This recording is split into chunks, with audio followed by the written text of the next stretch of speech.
नमस्कार, आपका मेरे चैनल में स्वागत है। आज मैं आपको भगवान कृष्ण की भक्त कर्मा बाई की कहानी सुनाने जा रही हूँ। अगर आपको ये कहानी पसंद आए तो कमेंट बॉक्स में भगवान कृष्ण की जय अवश्य लिखना। साथ ही अगर आपने अभी तक मेरे चैनल को सब्सक्राइब नहीं किया तो सब्सक्राइब कर लीजिए और बेल आइकॉन पर क्लिक जरूर कीजिए, जिससे हमारे वीडियो के नोटिफिकेशन आपको मिलते रहें। कर्मा बाई को मारवाड़ की मीरा भी कहा जाता है। जब जब भगवान कृष्ण का उल्लेख आता है, कर्मा का नाम भी आ ही जाता है।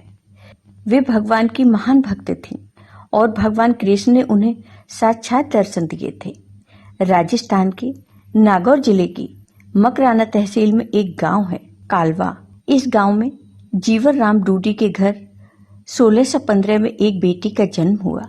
कन्या का जन्म होने पर पिता जीवन राम को अत्यंत खुशी हुई। उन्होंने उस कन्या का नाम कर्मा रखा। कर्मा को सभी कर्मा बाई भी बुलाते थे। जीवन राम स्वयं एक कृष्ण भक्त थे। अपने घर में उन्होंने कृष्ण भगवान का मदन मोहन के नाम से मंदिर बनवा रखा था, जहां वे रोज भगवान कृष्ण की पूजा करते, भगवान को भोग लगाते तथा भगवान को भोग लगाने के बाद ही वे भोजन ग्रहण करते थे। यह उनके घर का नित्य का नियम था। इसी प्रकार समय बीतता गया। कर्मा बाई रोज अपने पिता को भगवान कृष्ण की पूजा करते देखती, उनको भोग लगाते देखती और भगवान को भोग लगाने के बाद ही वे भोजन ग्रहण करते। यही सब देखते सीखते कर्मा बाई का बचपन बीत रहा था। कुछ वर्षों के बाद कर्मा बाई के पिता पुष्कर स्नान के लिए अपनी पत्नी के साथ तीर्थ पर चले गए।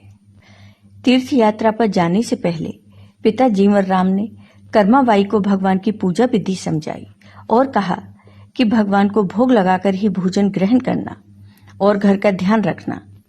इस प्रकार भगवान की पूजा और घर की देखरेख का काम कर्मा बाई को सौंपकर उनके पिता कुछ दिनों के लिए तीर्थ यात्रा पर चले गए। अब अगले दिन कर्मा बाई ने सुबह जल्दी उठकर कृष्ण भगवान को भोग लगाने के लिए बाजरे का खिचड़ा बनाया। कर्मा बाई ने खिचड़े को थाली में डाला, उसमें घी और गुड़ मिलाया और भगवान कृष्ण को भोग लगाने के लिए खिचड़े की थाली भगवान के सामने रख दी और उनसे कहा, हे भगवान, आपको जब भी भूख लगे तब आप ये खिचड़ा खा लेना, मैं तब तक घर का दूसरा काम कर लेती हूँ। यह कहकर वह अपने काम में लग गई। कुछ देर बाद उसने आकर देखा कि थाली तो वैसी की वैसी रखी है, भगवान ने तो भोग लगाया ही नहीं। उसने सोचा, कोई बात नहीं, अभी भगवान को भूख नहीं लगी होगी, कुछ देर बाद खा लेंगे। ऐसा सोचकर वह फिर अपने काम में लग गई और बीच में बार बार देखती रही कि भगवान ने भोग लगाया है कि नहीं, पर भगवान ने भोग नहीं लगाया। इस प्रकार दोपहर का समय हो गया। अब कर्मा बाई को चिंता होने लगी कि भगवान ने भोग क्यों नहीं लगाया, क्या खिचड़ा अच्छा नहीं बना, उसमें घी और गुड़ की कमी रह गई।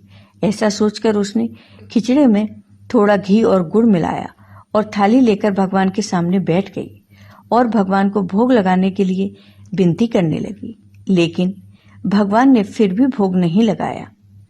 तब कर्मा बाई ने भगवान से कहा कि भगवान, आप भोग लगा लीजिए, आपकी पूजा की और आपके भोग की जिम्मेदारी पिताजी मुझे देकर गए हैं। अगर आप पिताजी का इंतजार कर रहे हैं तो आपको भूखा ही रहना पड़ेगा, क्योंकि पिताजी तो तीर्थ यात्रा पर गए हैं और कुछ दिनों के बाद ही आएंगे। तब तक आपको मेरे ही हाथ से बना भोजन करना पड़ेगा। भगवान, मुझे ज्यादा कुछ बनाना नहीं आता और ना ही मुझे विधि विधान से पूजा पाठ करना आता है। मुझे तो बस ये बाजरे का खिचड़ा और रूखी सूखी सब्जी रोटी बनानी आती है। आपको कुछ दिन इसी से गुजारा करना होगा। मैंने आपके खिचड़े में थोड़ा और ज्यादा घी और गुड़ डाल दिया है, अब तो भोग लगा लीजिए। इस प्रकार कर्मा बार बार भगवान से भोग लगाने को विनती करने लगी, लेकिन भगवान ने फिर भी भोग नहीं लगाया। तब कर्मा बाई ने भगवान से कहा, भगवान, जब तक आप भोग नहीं लगाएंगे तब तक मैं भी खाना नहीं खाऊंगी, आपके साथ मैं भी भूखी रहूंगी। ऐसा कहकर वह भगवान से नाराज होकर बैठ गई। दोपहर बीत गई, शाम होने को आई, लेकिन भगवान की तरह कर्मा बाई ने भी कुछ नहीं खाया। आखिरकार कर्मा की जिद देखकर भगवान की मूर्ति से आवाज आई, अरे कर्मा, तुमने पर्दा तो किया ही नहीं, मैं ऐसे कैसे भोग लगाऊंगा। यह सुनकर कर्मा बाई ने अपनी ओढ़नी का पर्दा किया और उसी की छाया में भगवान श्री कृष्ण ने बाजरे के खिचड़े का भोग लगाया और पूरी थाली खाली हो गई। कर्मा बाई ने देखा और कहा, हे भगवान, इतनी सी बात थी तो पहले बता देते। सारे दिन खुद भी भूखे रहे और मुझे भी भूखा रखा। इसके बाद भगवान को भोग लगाकर कर्मा ने भी भोजन किया। इस प्रकार यह कर्मा बाई का नित्य का नियम बन गया। कर्मा रोज सुबह जल्दी उठकर सबसे पहले भगवान के लिए भोग बनाती और भोग की थाली भगवान के सामने रखकर पर्दा लगाकर बैठ जाती और कुछ देर में देखती तो थाली पूरी खाली हो जाती। यह देखकर कर्मा बहुत खुश हो जाती और अपने दूसरे कामों में लग जाती। कर्मा बाई का यह भाव था कि भगवान को सुबह जल्दी ही भूख लग जाती है, इसलिए वह सुबह सवेरे जल्दी उठकर किसी विधि विधान में पड़े बिना सबसे पहले भगवान के लिए भोजन बनाती और बड़े प्रेम से भगवान को भोजन खिलाती और भगवान को भोजन खिलाने के बाद निश्चित होकर स्नान आदि करती, घर के दूसरे काम करती और यह क्रम लगातार चलता रहा। कुछ दिनों के बाद कर्मा बाई के पिता तीर्थ यात्रा करके लौट आए। पिता के आने पर कर्मा ने उन्हें बताया कि पहले दिन जब उसने भगवान कृष्ण को भोग लगाया तो कैसे भगवान ने सारे दिन नखरे किए और शाम को जाकर खिचड़ा खाया। अब तो भगवान कृष्ण सुबह जल्दी भोग लगते ही पूरी थाली साफ कर देते हैं। यह सुनकर कर्मा बाई के माता पिता आश्चर्यचकित रह गए और कृष्ण भक्त पिता को कर्मा की सरल प्रेम भक्ति और भगवान श्री कृष्ण की कृपा को समझते देर नहीं लगी। कर्मा के पिताजी ने सोचा, जिस भगवान को प्राप्त करने वो तीर्थ यात्रा करने गए थे वो भगवान उनके घर में ही विराजमान है और उनकी पुत्री के हाथों से रोज भोग लगाते हैं। मन में ऐसा सोचकर वे कर्मा बाई को अपनी पुत्री के रूप में प्राप्त करने अपने आप को धन्य समझने लगे और उन्होंने कर्मा बाई से कहा, पुत्री, आज से तुम ही भगवान की सेवा करना और रोज भगवान को अपने हाथों से भोग लगाना। ऐसा सुनकर कर्मा बाई बहुत प्रसन्न हुई और रोज इसी प्रकार सुबह जल्दी उठकर अत्यंत प्रेम भाव से भगवान श्री कृष्ण को भोग लगाने लगी। इस प्रकार यह उसका रोज का नियम बन गया। कुछ वर्ष बाद कर्मा बाई के माता पिता का देहांत हो गया। अब कर्मा अकेली रह गई, इसलिए कर्मा का घर में मन नहीं लगता था। इसलिए कर्मा घर से भगवान श्री कृष्ण की मूर्ति लेकर अपने गांव कालवा को छोड़कर तीर्थ यात्रा पर निकल गई। भारत में अलग अलग तीर्थों के दर्शन करते करते कर्मा बाई उड़ीसा के जगन्नाथपुरी पहुंच गई तथा जगन्नाथपुरी में ही कर्मा ने निवास करने का निश्चय किया। जगन्नाथपुरी में ही कर्मा ने एक छोटी सी कुटिया बना ली और उसमें निवास करने लगी। अब कर्मा रोज अपने नियम के अनुसार सुबह सवेरे जल्दी उठकर भगवान श्री कृष्ण के लिए बड़े प्रेम से खिचड़ा बनाती और भगवान को थाली में भोग लगाती। कुछ देर में भगवान खिचड़ा खा लेते और थाली साफ हो जाती और उसके बाद कर्मा अपने स्नान ध्यान आदि नित्य कर्मों में लग जाती। इसी प्रकार यह क्रम चलता रहा। एक दिन कर्मा बाई के भगवान श्री कृष्ण को भोग लगाने के बाद एक छोटा सा बालक उनके पास आया और उनसे बोला, माँ, कुछ खाने को है, बड़ी भूख लगी है। कर्मा बाई ने कहा, हाँ बेटा, मैंने अभी अभी खिचड़ा बनाया है, आजा बैठ जा, तू भी खिचड़ा खा ले। यह कहकर कर्मा बाई ने बड़े प्यार से बालक को खिचड़ा परोसा और बालक ने भी बड़े ही चाव से खिचड़ा खाया। उस बालक के रूप के स्वयं भगवान जगन्नाथ कर्मा बाई के हाथ से बना खिचड़ा खाने साक्षात पधारे थे। बालक ने जल्दी से खिचड़ा खा लिया और उनसे कहा, माँ, खिचड़ा बहुत अच्छा बना है, मैं कल भी खिचड़ा खाने आ जाऊं? कर्मा बाई ने कहा, कल क्या बेटा, मैं तेरे लिए रोज खिचड़ा बनाकर रखूंगी, तू रोज खिचड़ा खाने आ जाया कर। बालक ने कहा, ठीक है माँ, मैं रोज खिचड़ा खाने आऊंगा। यह कहकर बालक चला गया। अगले दिन से बालक रोज सुबह सवेरे कर्मा बाई के पास खिचड़ा खाने आने लगा। कर्मा बाई भी रोज अपने नियम से सुबह सवेरे जल्दी उठकर भगवान श्री कृष्ण के लिए खिचड़ा बनाती और भगवान के सामने थाली रखती। फिर भगवान खिचड़े का भोग लगाते और उसके कुछ ही देर बाद वो बालक आ जाता। फिर कर्मा बाई उसे भी बड़े प्रेम से खिचड़ा खिलाती और उसके बाद अपने स्नान ध्यान आदि दैनिक कार्यों में लग जाती। यह क्रम चलता रहा। एक दिन कर्मा बाई की कुटिया के पास एक साधु आया। बातों ही बातों में उसे पता चला कि कर्माबाई बिना स्नान ध्यान किए, बिना चौका बर्तन किए भगवान श्री कृष्ण के लिए खिचड़ा बनाती है और भोग लगाती है। उसने कर्माबाई से कहा, स्नान किए बिना भगवान की पूजा करने और भोग लगाने से पाप लगता है। इसलिए उसने कर्माबाई को स्नान करके पूरे विधि विधान से पूजा करके भोग लगाने को कहा। साधु से ऐसा सुनकर भोली भाली कर्मा अगले दिन से सुबह जल्दी उठकर स्नान करके खिचड़ा बनाने लगी और विधि विधान से पूजा करके भोग लगाने लगी।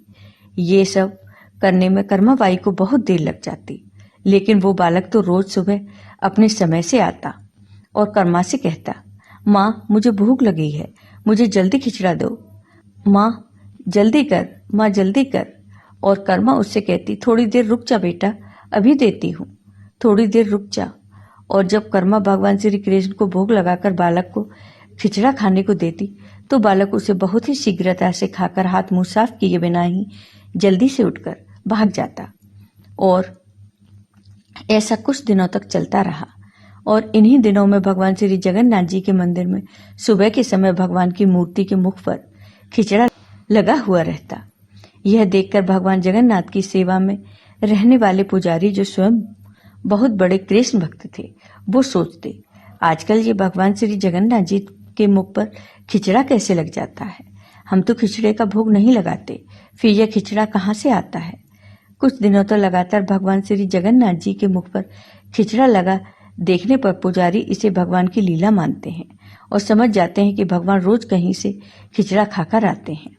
भगवान की लीला को जानकर वो मन ही मन भगवान श्री जगन्नाथ जी से पूछते हैं, कहाँ से खिचड़ा खाकर आते हो भगवान, हमें भी बताओ। उसी रात भगवान श्री जगन्नाथ जी पुजारी के सपने में आते हैं और उनसे कहते हैं, मेरी एक भक्त है कर्माबाई, जो जगन्नाथपुरी में ही रहती है। वो रोज सुबह सवेरे मेरे लिए बाजरे का खिचड़ा बनाती है, बड़े प्रेम से मुझे भोग लगाती है और मैं भी रोज सुबह जल्दी कर्माबाई के पास खिचड़ा खाने जाता हूँ। मुझे उसके हाथ का खिचड़ा बहुत पसंद है। परंतु कुछ दिन पहले कर्मा के पास एक साधु आया और उसे स्नान ध्यान करके विधि विधान से पूजा करके भोग लगाने को कह गया। इसलिए आजकल वो विधि विधान से पूजा करके भोग लगाती है और उसके बाद मुझे खिचड़ा खिलाती है। ये सब काम करने में उसे बहुत देर लग जाती है और मुझे खिचड़े का इंतजार करना पड़ता है और भूख का कष्ट भी सहन करना पड़ता है। और जब तक मैं खिचड़ा खाता हूँ तब तक यहाँ मंदिर में भक्तगण आने लगते हैं। इसलिए आजकल मुझे खिचड़ा खाकर मुंह हाथ धोए बिना ही जूठे मुंह भागकर आना पड़ता है। भगवान श्री जगन्नाथ जी से यह बात सुनकर पुजारी ने अगले दिन उस साधु की खोज कराई और उस साधु को बुलाकर उसे सारी बात बताई। पुजारी से यह सब जानकर वह साधु घबराया हुआ कर्माबाई के पास पहुंचा और कर्माबाई से कहा, आप पहले की तरह ही सुबह जल्दी ही भगवान को खिचड़े का भोग लगाया करें। आपके लिए किसी नियम या विधि विधान से पूजा करने की आवश्यकता नहीं है। साधु से यह बात सुनकर कर्माबाई अगले दिन से पहले की ही तरह भगवान को खिचड़े का भोग लगाने लगी और उस बालक को बड़े ही प्रेम से खिचड़ा खिलाने लगी। यह क्रम कई वर्षों तक चलता रहा। एक दिन कर्माबाई इस संसार चक्र को छोड़कर प्रभु के धाम चली गई। उस दिन जगन्नाथपुरी के मंदिर में भगवान श्री जगन्नाथ जी के श्री विग्रह के नयनों से अश्रु निकल रहे थे।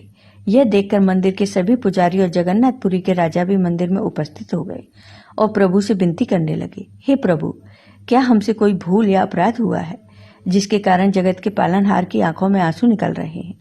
उसी दिन रात में पुजारी और जगन्नाथपुरी के राजा के स्वप्न में भगवान श्री जगन्नाथ जी ने कहा, आज माँ कर्माबाई इस लोक से विदा हो गई और मुझ में विलीन हो गई, परंतु अब मुझे रोज सुबह सवेरे बाजरे का खिचड़ा कौन खिलाएगा? अगले दिन जगन्नाथपुरी के राजा ने मंदिर के सभी पुजारियों और संतों से राय ली और यह आदेश जारी किया कि आज से भगवान श्री जगन्नाथ जी को सुबह सवेरे सबसे पहले माँ कर्माबाई के नाम से खिचड़े का भोग लगाया जाएगा, जिससे भगवान को माँ कर्माबाई की कमी कभी महसूस ना हो। इसलिए आज भी भगवान श्री जगन्नाथ जी के मंदिर में श्री जगन्नाथ जी के विग्रह को 56 भोग से पहले बाल रूप में खिचड़े का भोग लगाया जाता है। इसे बाग भोग कहा जाता है। आपको ये वीडियो पसंद आया हो तो कमेंट बॉक्स में कमेंट करके जरूर बताइए। साथ ही मेरे वीडियो को ज़्यादा से ज़्यादा शेयर करिए।